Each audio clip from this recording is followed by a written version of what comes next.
여러분, 오늘 우리가 읽은 이 성경 본문 시편 23편은 요한복음 3장 16절 다음으로 가장 많이 사랑받는 말씀일 거예요. 예를 들면 누가 사업장을 개업해요. 그러면 이 말씀으로 얻은 액자를 선물하죠. 사랑하는 아들이 군대를 갑니다. 먼 길을 떠납니다. 그리고 이 말씀을 그때 우리는 말씀을 가지고 기도를 합니다. 사랑하는 자녀들이 결혼을 합니다. 그럼 어떻게 합니까? 그 가정을 축복하면서 이 말씀으로 권면을 하죠. 무엇보다도 우리가 아끼고 사랑하는 이들이 세상을 떠납니다. 질병으로 고통을 겪습니다. 병상에 찾아가서 이 말씀으로 위로합니다. 제가 몇 주 전에 그런 말씀을 드린 적이 있죠. 대신방을 시작할 때 그런 말씀을 드렸는데, 신방 가서 찬송을 부릅니다. 찬송가 1절, 2절, 3절, 4절이 끝나갔는데도 이 신방간 목회자의 마음속에 떠올라지는 본문이 없으면 어떻게 한다고요? 다시 3절을 부른다고. 또 4절을 부른다고. 그래도 떠올라지는, 시간을 벌었음에도 불구하고 떠올라지는 본문이 없으면 언제나 자주 소환돼 나오는 18번으로 나오는 소환되는 본문이 시편 23편. 우리의 어르신들, 사랑하는 가족들과 작별의 그 안타까운 애틋한 시간들을 그 순간에도 이 시편 23편을 읽죠. 왜 그토록 시편 23편이 사랑받는 말씀이냐? 왜 그렇게 되어졌는가? 자, 일단 시편 23편 이렇게 시작해요. 1절 같이 읽을까요? 시작.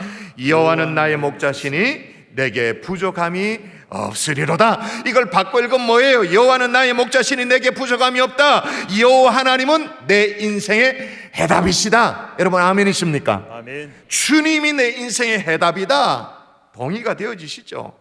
여러분, 여호와 하나님이 목자 되어주셔서 어떻게 한다고 말하냐면 2절 또 읽을까요? 2절 시작. 그가 나를 푸른 풀밭에 누이시며 쉴만한 물가로 인도하시는도다. 자, 인도하는 데가 두 군데가 속에 나옵니다. 하나는 첫 번째는 푸른 풀밭, 두 번째는 쉴만한 물가. 여러분, 여기서 우리가 뭐 푸른 풀밭, 쉴만한 물가로 인도해 주신다 그러니까 우리는 언뜻 어떤 오해를 하냐면 물량주의를 생각해요. 또 뭐 흔들어 넘치도록 쏟아 막 부어주시는 어떤 그런 물량적인 축복. 근데 그런 것만이 아니죠. 지금 목가적인 상황 속에서 오늘 시편 23편이 기록되어 있는데, 양은요, 이게 먹어도 되는 풀인지 아니면 먹으면 안 되는 큰일 나는 독초인지 잘 구분을 못 한다면서요. 그리고 여기 나오는 이 쉴만한 물가라고 나오는데, 양은 그 안짱다리, 그죠? 안짱다리여 가지고 기우뚱기우뚱하죠. 그래서 물을 마시려고 하다가도 지 혼자 뒤집어져 가지고, 지 혼자 갸뚱해 가지고 급류에 휩쓸려 가기도 하죠. 근데 오늘 본문에 나오는 그런 휩쓸릴 염려가 없는 뭐라고요? 쉴만한 물가로 인도하신다. 자, 그러면 푸른 풀밭, 쉴만한 물가, 핵심이 뭐예요? 물량주의입니까? 단순한 뭐 많은 거 그런 겁니까? 최적으로 인도해 주신다. 예를 들면 돈이 많아요. 돈이 먹고 살만해요. 그런데 우울증이 찾아왔어요. 그래서 막 불면증에 막 시달려요. 여러분, 이 사람에게 푸른 풀밭 쉴만한 물가는 뭐예요? 여전히 돈입니까? 아니면 숙면입니까? 그래도 우리는 돈입니다 라고 대답하고 싶어. 솔직히 불면증에 시달려 보세요. 한 3일을 잠을 못 자보세요. 그럼 뭐 여지없이 숙면이 최고입니다. 그렇게 말하죠. 하나님은 이게 똥인지 된장인지 구분도 못하고, 먹어도 되는 풀인지 아니면 독초인지 구분도 못하고, 손 대면 되는 돈인지 아닌지 그것도 구분도 못하고, 돈 되면 무조건 그냥 집어넣는 그런 우리입니다. 우리는 그렇습니다만은, 그런 어리숙한 양떼입니다만은, 우리 하나님은 최적으로 인도해 주시는 목자이신 줄 믿습니다. 아멘. 근데 그 모든 것들이 육적인 것으로 끝나는 게 아니라 또 3절에 보니까 뭐라고 말합니까? 이렇게 말합니다. 내 영혼을 소생시키시고 자기 이름을 위하여 의의 길로 인도하시는도다. 육적인 것으로 끝나는 것, 푸른 풀밭, 쉴만한 물가 이런 걸로 끝나는 게 아니라 내 영혼까지도 소생시켜 주신다. 그래서 자기 이름을 위하여 의의 길로 인도하신다. 영적인 문제까지 해결해 주신다. 그러므로 여러분, 우리 주님은 우리 인생의 해답이신 줄 믿습니다. 아멘. 할렐루야. 아멘. 그런데 여러분, 지구촌 교회 원로 목사님이신 이동호 목사님 메시지 중에 나오는 내용이에요. 이돈 목사님 올 가을에 특세 강사로 오시도록 그렇게 이야기 돼 있는데, 어느 예수 잘 믿는 이 고등학생 하나가 자기 친구들을 전도하고 싶은 마음이 생겼대요. 그런 마음이 있잖아요. 그래서 이른 아침에 친구들이 등교하기 전에, 교실에 들어오기 전에 일찌감치 이제 교실에 들어가서 교실 칠판에 뭘 적어놨대. 뭐라고 적어놨냐면 예수 그리스도는 해답이십니다. 적어놨. 뭐랄까, 뭐 이렇게 나름대로 가슴 뿌듯함을 가지고 떨리는 마음을 가지고 예수 그리스도는 해답이시다라고 적었죠. 멋지잖아요. 이제 이 학생은 기대, 걱정 뭐 반반 가지고는 친구들이 이 글을 읽을 때 어떻게 반응할까 중보하는 마음으로 조금이라도 예수님에 대해서 관심을 갖기를 바라는 마음으로 이제 초조하게 기다리고 있었어요. 아이들이 이제 등교하면서 교실 문을 열고 들어오는데 칠판을 쳐다보는, 아무렇지도 않아. 좀 뭐가 있는지도 뭐 별 관심이 없어. 대부분 그냥 자기 자리에 앉아서 자기 아침에 자습하고 뭐 그렇게 하는 거예요. 대부분 무관심한데 유독 한 아이가, 한 친구가 칠판에 적혀져 있는 것을 골똘히 보는 거예요. 관심이 쏠렸죠. 야, 이제 한 명이라도 예수 그리스도가 해답이십니다, 거기에 관심을 갖는구나, 이제 소망감이 생겼죠. 근데 골똘히 쳐다보는 이 친구가 앞으로 뚜벅뚜벅 걸어 나가더니 그 밑에 뭐라고 적었냐면 예수가 해답이시다. 그 밑에 그가 해답이시라면 도대체 문제는 무엇인가? 해답이라며 그럼 문제가 뭐냐라고 적어놨어요. 여러분, 시편 23편은 이 둘로 구성되어 있어요. 1절부터 6절까지가 본문인데 둘로 나누면 1절부터 3절까지는 예수 그리스도가 해답이다로 선언하죠. 뭐예요? 푸른 풀밭, 쉴 만한 물가, 내 영혼을 소생까지 해서 쫙 해답. 근데 마지막 4절부터 5절 6절까지는 뭐냐? 그가 해답이시라면 도대체 인생의 문제가 뭐냐? 그 질문에 대한 답을 하고 있는 거예요. 마치 한 학생이 칠판에 예수 그리스도가 해답이시다라고만 하니까 밑에 댓글을 달기를 그가 해답이시라면 도대체 문제가 무엇이냐라고 한 것처럼 그런 구조를 가지고 있는 거예요. 여러분, 원래 사역을 시작하면서 목자이고 또 교사이고 또 리더이긴 합니다만 우리도 주님에게는 다 양이잖아요. 우리도 양떼 아닙니까? 우리에게도 인생에 해답 되시는 주님이 풀어주셔야 될 문제들이 수두룩하잖아요. 여러분, 주님과 함께 인생의 문제들을 하나하나 풀어내는 목자이기 전에, 교사이기 전에, 리더이기 전에, 섬김이기 전에 주님의 양떼로서 오늘 설 수 있는 하나님의 종들 될 수 있기를 주 예수 이름으로 축원합니다. 아멘. 자, 그러면 4절부터는 시편 23편의 2부 순서라고 말할 수 있는데, 그럼 도대체 우리 인생의 문제가 뭐냐? 문제를 얘기해요. 4절 읽습니다. 시작. 내가 사망의 음침한 골짜기로 다닐지라도 해를 두려워하지 않을 것은 주께서 나와 함께 하심이라. 주의 지팡이와 막대기가 나를 안위하시나이다. 아멘. 우리 인생이 안고 있는 큰 문제가 뭐죠? 두려움의 문제예요. 여러분, 우리 인생 자체는 두려움이라고 말할 수 있죠. 제가 몇 년 전에 쓴 책이 있는데 지금 생각해 보니까 야, 이 책을 너무 잘 썼어. 딴 거는 모르겠는데, 내용은 모르겠는데 이 책 제목이 지금 묵상해 봐도 기가 막, 겁나지만 겁내지 않는다. 십자가 모양으로 해가지고 겁나지만 겁내지 않는다. 아, 은혜가 되는 거 있죠. 야, 어떻게 이런 생각을 했을까? 겁나지. 오미크론 겁나지. 여러분, 저는요 매주일마다 어쩔 수 없이 마스크를 벗고 제가 설교하는, 겁나지. 마시면 어떡하나, 코로 속 들어오면 어떡하나, 겁나지. 근데 어떻게 해요? 겁내지 않. 방법이 없으니까 뭐 까짓 것도 어떡하냐, 뭐 이런 얘기죠. 근데 이 책에 제가 인용했던 글 가운데 이런 게 있어요. 지구상에서 가장 고가의 상품이 무엇인지 압니까? 두려움입니다. 텔레비전 광고를 보면 대부분 상품을 파는 것이 아니라 사실은 두려움을 팔고 있다는 생각이 듭니다. 건강에 대한 두려움을 자극해서 건강보조식품을 팝니다. 사고와 질병의 두려움을 건드려서 온갖 종류의 보험을 팝니다. 이 비만이 만병의 근원이라며 당장 살을 빼지 않으면 큰일 날지 모른다는 두려움을 자극해서 온갖 다이어트 산업이 가파르게 성장하고 있습니다. 남들처럼 일찌감치 영어 학원에 보내지 않으면 내 자녀만 국제화 시대에 뒤처질지 모른다는 두려움이 있습니다. 영어 사교육은 이런 두려움을 팔아 불패 신화를 이뤄가고 있습니다. 책에 나오는 내용을 제가 읽어드리는 거예요. 방학 기간에는 성형외과가 인산일해를 이룬다고 말합니다. 외모가 받쳐주지 않으면 취직도 결혼도 성공적인 대인관계도 어렵다는 두려움 때문입니다. 명품 가방 하나 없으면 무시당할지도 모른다는 두려움 때문에 짝퉁이라도 걸치려고 애를 씁니다. 사람들은 늙는 것을 두려워합니다. 외로울까봐 두려워합니다. 가난해질까봐 두려워합니다.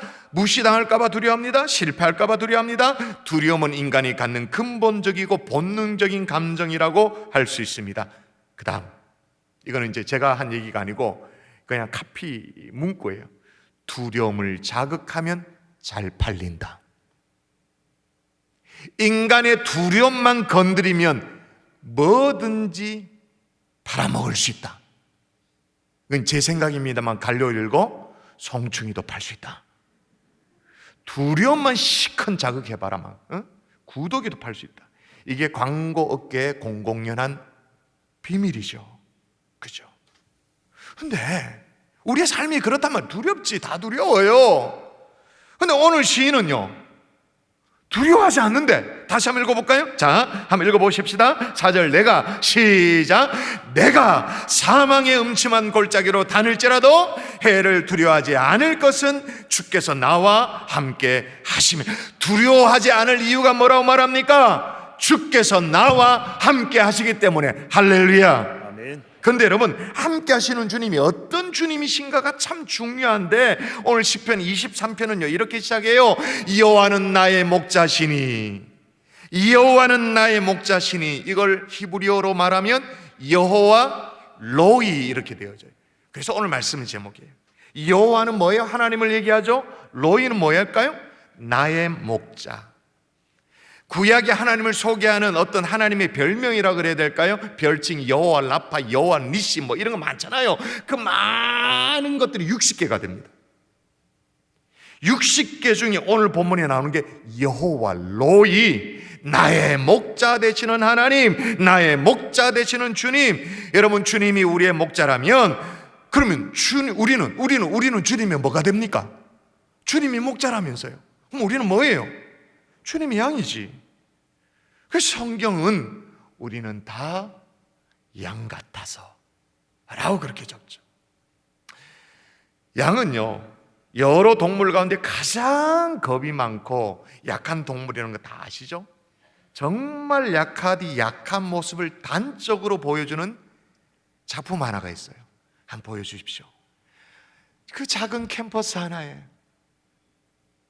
극사실적으로 그려놓은 프란시스코라는 작가의 아그누스 데이라는 하나님의 어린 양이라는 작품이에요. 극사실적으로 연약하죠. 절에 잡혀도 가만히 있어야 돼. 그럴 수밖에 없는 게 양이 자구책이 아무것도 없어요. 약하디 약해 빠져가지고는 자기를 보호할 수 있는 무기 뭐 이런 게 아무것도 없어요. 날카로운 이빨이 있는 것도 아니고 발톱이 막 이렇게 확 이것도 있는 게 아니고, 독사처럼 내뿜을 수 있는 독이 있는 것도 아니고, 말처럼 뒷발질을 할 수 있는 이 힘인 다리가 너무 짧아. 요거 아무것도 못해. 정말 약한 동물은 그러면 어떻게 합니까? 정말 약한 동물은 자구책으로 뭐라도 합니까? 보호색을 갖고 있죠. 자연의 색깔과 비슷하게 자기 몸을 색을 바꾸기도 하면서 그렇게 하는데, 양은 눈에 더 잘 띄어. 보호색도 아니야. 그리고 거기다가 매일 다니는 길인데도 목자가 안내를 안 해주면 코너만 돌면 길을 잃어요. 저 비슷한 사람이죠. 저는 사택에서 교회 올 때까지 길을 잃을 때도 한 번씩 있답니다. 한 번씩 운전하다가 보면 내가 어디로 늘 생각하는, 머릿속에 막 생각하다 보니까 가다 보면 내가 어디 가고 있지 뭐 이럴 때가 있습니다. 그래서 이제 우리 집 사람이 저를 완전 길치로 임명하고 있는 중인데, 양이 그래요. 개는요 심리 밖에서도 찾아오죠. 소도 말도 그래도 자기 집은 찾아와요. 벌이란 놈은 눈을 떼버려도 자기 집을 찾아온다고 그럽니다. 그런데 양은 모퉁이만 돌아도 길을 잃어버려요. 그러니까 양이 하는 게 뭘까? 양은 언제나 뭐 할까요? 언제나 뭐 하고 있을까요? 바르르 떨고 두려워하죠. 근데 생각해 보세요. 저는 이 대목이 많은 목사님들이 그렇게 연구도 하고 양에 대해서 얘기하고 거의 진짜인가 싶어서 저도 찾아봤고, 진짜 양이 그렇게 자구책이 없나? 진짜 대책이 없나 싶어 찾아보니까 진짜 대책이 없어. 다리도 짧아요, 여러가요. 그럼 뭐 하겠노 싶은 게, 앞다리를 짧아가 뭐 볼때기로 날릴 수 있는 것도 아니고, 그럼 뭐 하겠나 싶으면 진짜 자구책이 없어. 그래서 그 다음에 제 생각이 드는 생각이 뭐냐면, 저는 그래도 생물학과를 졸업한 생물학도 아닙니까? 그 다음에 딱 드는 생각이 뭐냐면, 양이 왜 멸종이 안 됐지? 왜 아직 살아남아 있지? 자구책이 아무것도 없는데 그 포동포동하게 살찐 양떼들, 늑대들이 잡아먹고 이들이 잡아먹고 그렇게 하면, 맹수들이 잡아먹으면 지금 씨가 말라야 되는 거 아이가? 거기다 사람들도 잡아먹고 이제 몽골 가면 허륵 이렇게 먹고 이렇게 하니까 이제 씨가 말라야 되지? 멸종이 안 되는 이유가 있어요. 뭐 때문에? 목자 때문에. 목자가 있기 때문에.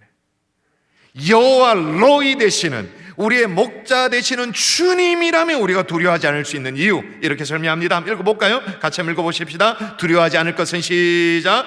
두려워하지 않을 것은 주께서 나와 함께 하심이라. 주의 지팡이와 막대가 나를 안위하시나이다. 영어로 말하면 안위하시나이다, comfort me 라는 말이죠. 근데 뭐로 comfort me, 뭐로 우리를 안위하시나? 두 가지예요. 지팡이와 막대기로.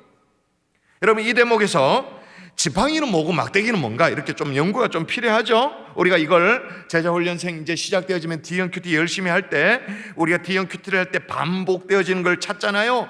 뭘 의미가 없지만 뭘 강조하기 위해서 반복, 그런 종류인가, 아니면 단순한 또 워드플레이인가, 그런 걸 연구하지 않습니까? 근데 여기 말하는 지팡이와 막대기는 용도가 다르죠.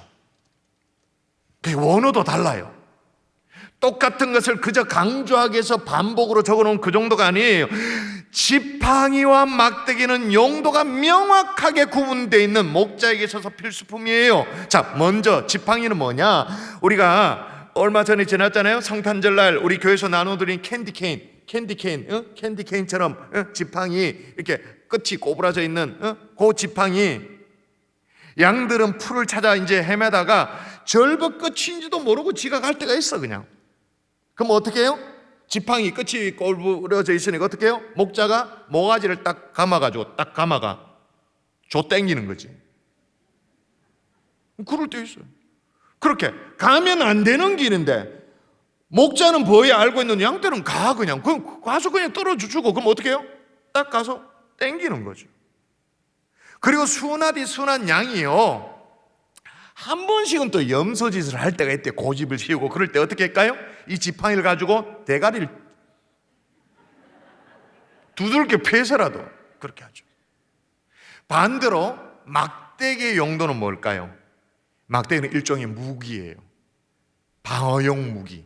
맹수들이 양을 잡아먹으려고 막 몰고 오면 어떻게? 양들을 보호하기 위해서. 막대기는 양떼들의 안전과 직결되어 있는 거예요. 그러니까 지팡이는 양떼들에게, 막대기는 대적들에게, 짐승들에게, 맹수들에게 그렇게 사용하죠. 근데 여러분, 목자는요, 지팡이가 해야 할 일과 막대기가 해야 될 일을 정확하게 구분한대요. 절대로 혼돈하지 않대요.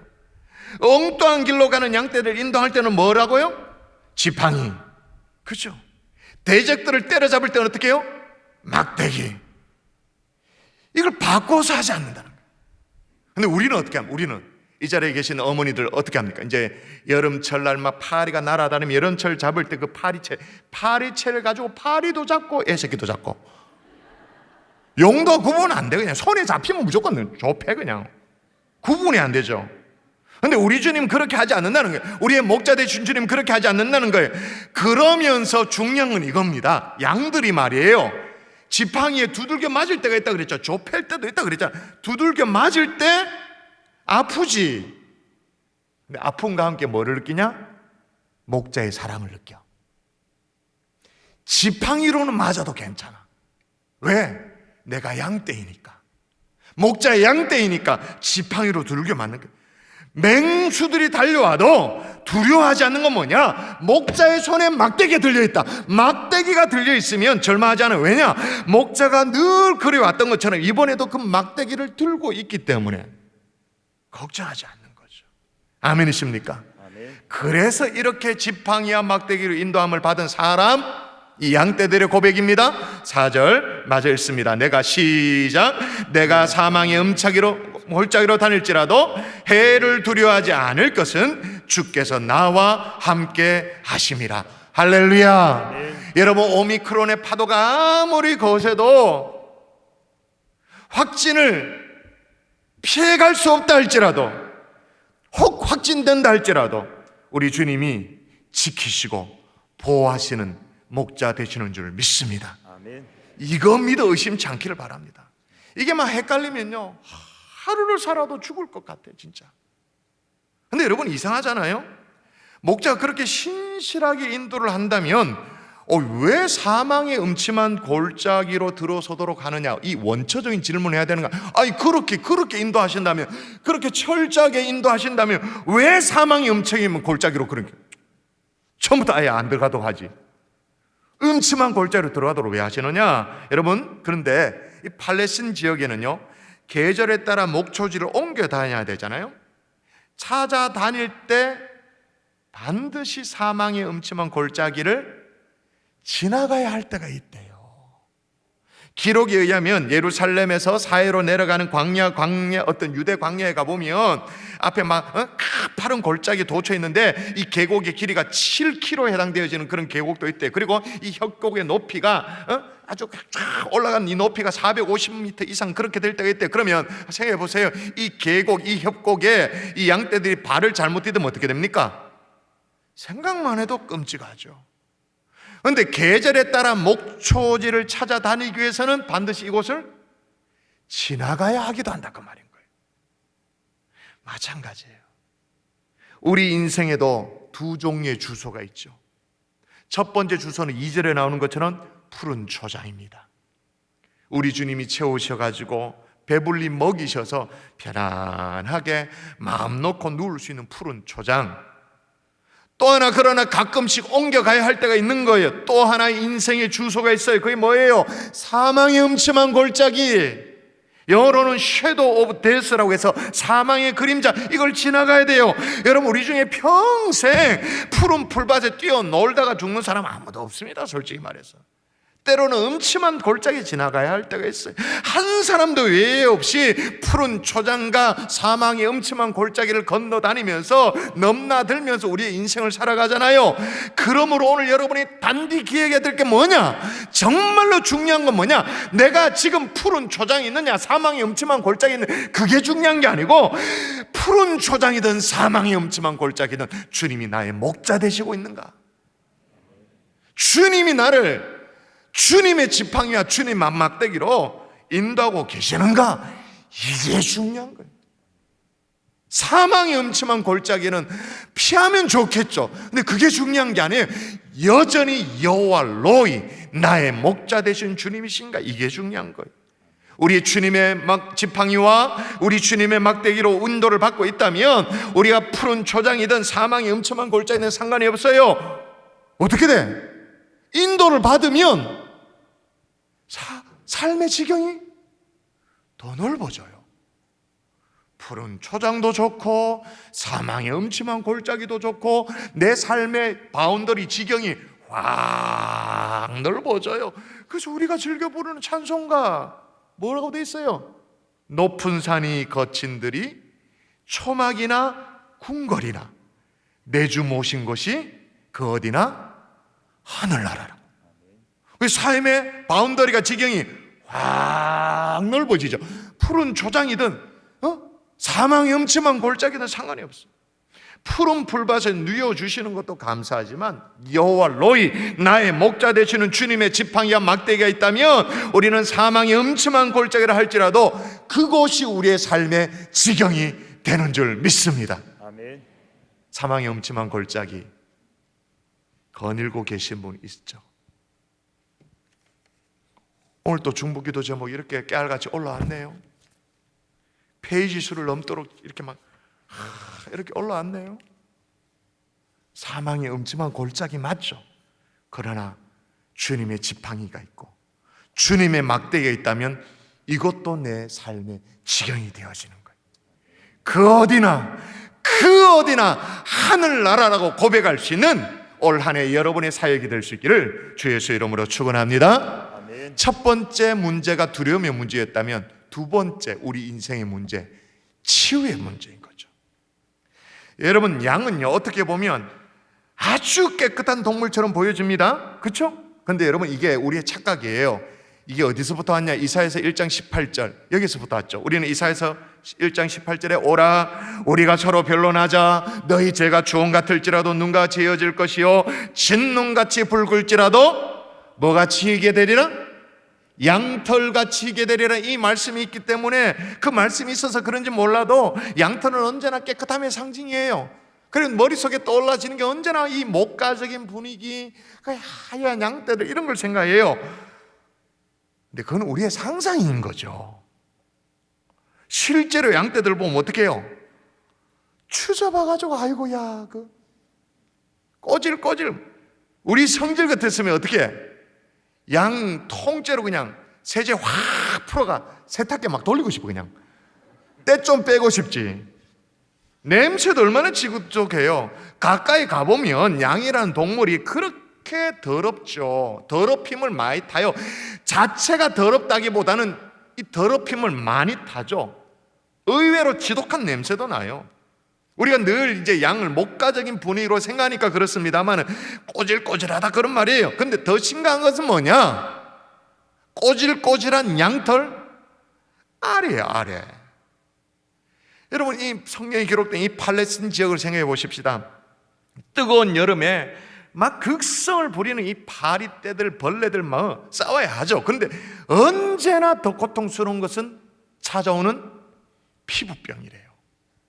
양털 아래에 이 상황을 좀 이해할 수 있는, 좀 이해할 수 있는 한 예가 있는데, 여러분 한번 들어보세요. 양들은요, 추운 겨울, 이제 혹독한 겨울이 또 오잖아요.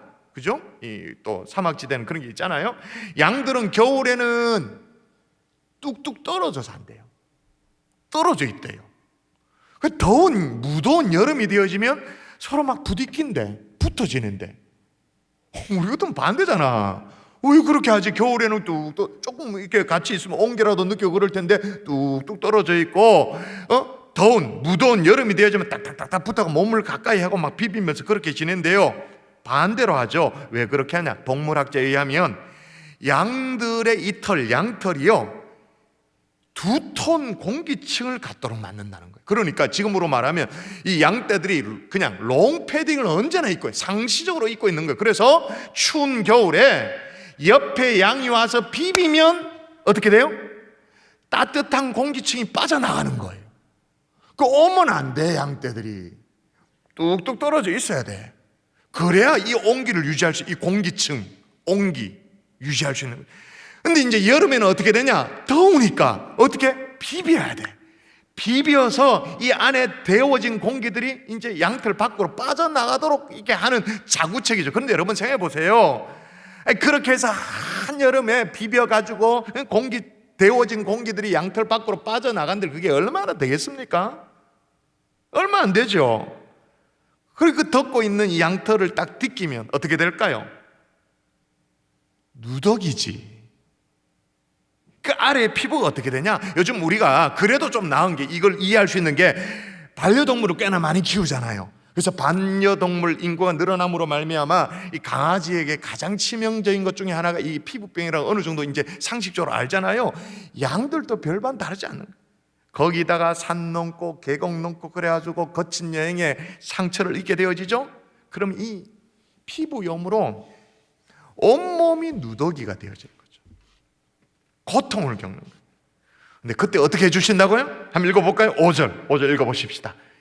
이 치유의 문제를 어떻게 해결하시는가? 자, 주께서 시작. 주께서 내 원수의 목전에서 내게 상을 차려주시고 기름을 내 머리에 부으셨으니 내 잔이 넘치나이다. 아멘. 제가 예전에는요 이 대목을 읽을 때 주께서 내 원수의 목전에서 내게 떡하니 상을 차려주시니 와 으쓱 이 정도만 생각했었어요. 그런 영역도 있어요. 오늘 본문을 해석할 때 주께서 내 원수의 목전에서 내게 상을 차려주신다, 떡하니 상을 차려주신다, 감사하죠. 근데 그 뒷대목은 제가 잘 몰랐어요. 상을 차려주시고 어떻게 해요? 기름을 내 머리에 부으시고 내 잔이 넘치나이다. 여기에 나오는 이 기름은 그 당시에 거의 유일한 치료제인 거 아시죠? 이 당시에는 유일한 치료제, 기름을 부어주신대. 그 무슨 말이에요? 치유를 책임져 준다 그 말인 거잖아요. 근데 더 중요한 것은 기름을 어디에 붓는다고 여기 나오냐면 기름을 내 머리에 부으신대요. 여러분 이게 왜 중요하냐면 여러분 양들이 가장 괴로운 건 뭐냐? 양떼들을 진짜 괴롭히는 것은 들어보셨죠? 코팔이라고, 일명 쇠팔이라고. 극성스러울 정도로 양들은 막 계속 괴롭히고, 이게 이제 막 달라드니까 아유 팔이 귀찮다 이게 아니고 양들은 생명의 위협을 느낀대. 왜냐하면 이 양들의, 여러분 강아지들 많이 키워봐서 압니다만은 강아지도 코가 이렇게 점막이 촉촉하잖아요. 언제나 촉촉하잖아요. 양들도 축축한 이 코 점막에 알을 까는 거예요. 코로나 바이러스도 이 코 안에 점막에 이렇게 뭐가 이렇게 침투되어진다 그러잖아요. 코 점막에 알을 까는 거예요. 그리고 한 2, 3일 지나고 나면 이게 유충이 되어지는 거예요. 그리고 이 코 안으로 들어가서 어디까지 올라갈까요? 뇌까지 올라가죠. 그러면 이 염증으로 말미암아 이 고통이 막, 그래서 양들이 그냥 뻐 있는 나무에 들어박는 거예요. 이게 자기 머리를 들어박는 거예요. 땅에 머리를 부딪히는 거예요. 그리고는 진짜로 못 살겠다 싶어서 어떻게 해요? 절벽 밑으로 떨어져 죽는 거예요. 자살로 내모는 거죠. 그래서 이 코파리, 이 쇠파리가 막 날아드는 이런 시즌이 되어지면 양들은 안 그래도 두려움이 있는데 공포에 떨죠. 아무것도 못해요. 딱 프리즈라고 말하죠. 얼어붙는 거예요. 풀을 뜯어먹을 생각도 못하고 그냥 딱 얼어붙어서 우는 거예요. 자연히 양들의 성장이 딱 둔화되어지죠. 젖도 줄겠죠. 새끼를 뵌 양이 있다면 어떻게 될까요? 낙태하죠. 유산 처리가 되어지죠. 이때 목자가 어떻게 해준다고요? 성경에 있는 그대로 어떻게 해요? 기름을 내 머리에 부으셨으니, 머리에 부어진 그 기름이 머리를 타고 어디로 내려올까요? 콧잔등에 쫙. 그 치명적인 쇠파리로부터, 코파리로부터 양을 보호한. 심한 교회는 어떻게 하냐? 기름통에 넣었다 꺼내기도 한대. 마찬가지잖아요. 겉으로 멀쩡하지. 우리 뭐 교사 티 다 입고, 그죠? 목자 푸른색 티 입고 그래 앉아 있습니다만은 한꺼풀 데껴볼까요? 여러분의 심령의 문을 이렇게 딱 열어가지고 한 뚜껑을 열어볼까요? 누더기지. 걸레와도 같은 우리의 심령일 수 있죠. 목자라고 교사라고 리더라도 이 자리에 앉아 있습니다만은 실은 뭐랄까? 부스럼 덩어리, 고름, 그런 우리일 수 있잖아요. 또 어쩌면 양떼들처럼 쉽게 더럽힘을 당하는 거예요. 쉽게 더럽혀지고 상처받는 우리의 심령을 어떻게 치유하나요? 우리 영혼에 파고든 이 쇠팔이, 세상의 이 쇠팔이 파고들고 또 파고들고 더 우리 심령 깊은 곳까지만 파고드는 이 세상의 쇠팔이들 있잖아요. 내가 원치 않게 드라마를 하나 봤는데, 영화를 하나 봤는데 그 연상의 잔상이 막 파고들어. 그리고 어떤 가치관이 나도 모르게 내 심령속에 막 파고들어. 얼마나 많아요. 그럼에도 불구하고 여호와 로이, 우리의 목자 되신 주님이 우리 머리에 뭐를 부어주신다고요? 기름을 부어주시는 줄 믿습니다. 다시 말해서 우리를 치유하여 주시는 줄 믿습니다. 할렐루야. 여러분, 그러면 육체의 상처는 기름으로 어느 정도 치유가 되어집니다만은 아까도 얘기했습니다. 우리 영혼의 상처, 이걸 뭘로 치유해요? 우리 영혼의 문제, 특별히 우리의 죄 문제, 우리의 죄가 무엇으로 치유되어지고 무엇으로 깨끗해질 수 있단 말입니까? 여러분, 앞서 3절에는 내 영혼을 소생시킨다 그렇게 말했어요. 어떻게 소생시키는가? 이번에는 기름이 아니에요. 기름가 안 돼. 기름가 안 돼요. 자, 한번 읽어볼까요? 뭐가 필요한가? 시작. 그 아들 예수의 피가 우리를 모든 죄에서 깨끗하게 하실 것이요. 육체의 어떤 상처 정도가 아니라 우리 영혼의 문제, 우리의 죄의 문제는 이제 기름 정도가 아니란 말이에요. 뭐로? 예수 그리스도의 보혈로 우리의 모든 죄는 깨끗하여 지는 줄 믿습니다. 아멘. 아멘이십니까? 아멘. 그리스도의 보배로운 보혈로. 그래서 예수님이 직접 이렇게 말합니다. 한번 읽어볼까요? 나는 시작. 나는 선한 목자라. 선한 목자는 양들을 위하여 목숨을 버리거니와 여호와 로이, 우리의 목자 되신 주님으로 말미암아 우리 육체의 회복뿐만 아니라 우리의 영혼까지도 씻겨지고 치유되어지는 은혜, 우리 누리는 하나님의 종들 될 수 있기를 주 예수의 이름으로 축원합니다. 말씀의 결론을 맺을게요. 두려움으로부터 지켜주시고 영육간의 모든 치유까지도 채워주시는, 책임져 주시는 이런 역사가 기한을 얘기합니다. 언제까지냐? 언제까지? 6절. 자, 시편 23편 마지막 절입니다. 언제까지냐? 시작. 내 평생의 선하심과 인자하심이 반드시 나를 따르리니 내가 여호와의 집에 영원히 살리로다. 언제까지라고요? 내 평생에, 나의 whole life 전체, 내 평생의 선하심과 인자심이 반드시 나를 따르리니, 여기 따른다라는 이 말이 원문에 좀 더 강력한 표현이 뭐냐면 나를 쫓아온다는 거예요. 추격해온다는 거예요. 나를 따라온다는 거예요. 내가 그 선하심을 따라가는 게 아니고, 그 인자심을 내가 따라가는 게 아니고, 이 선하심과 인자심이 내 인생 가운데 계속 따라온다는 거예요. 하나님의 선하심과 인자심이 줄곧 나를 쫓아온다, 그 말인 거예요. 이게 어느 정도냐? 하나님의 지하 운동이란 책을 쓴 리차드 범브란트라는 목사님이 계셔요.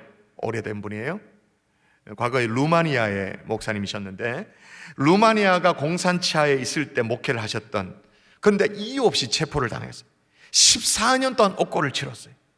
처음에 3년간은 빛도 안 들어오는 완전 깜깜한 독방에 갇혀있는 그런 상황 속에서 사형 언도를 받아서, 물론 14년 옥고를 치렀습니다만 처음 3년에 사형 언도를 받고 완전 깜깜한 데 있어서 이 범브란트 목사님이 절망하죠.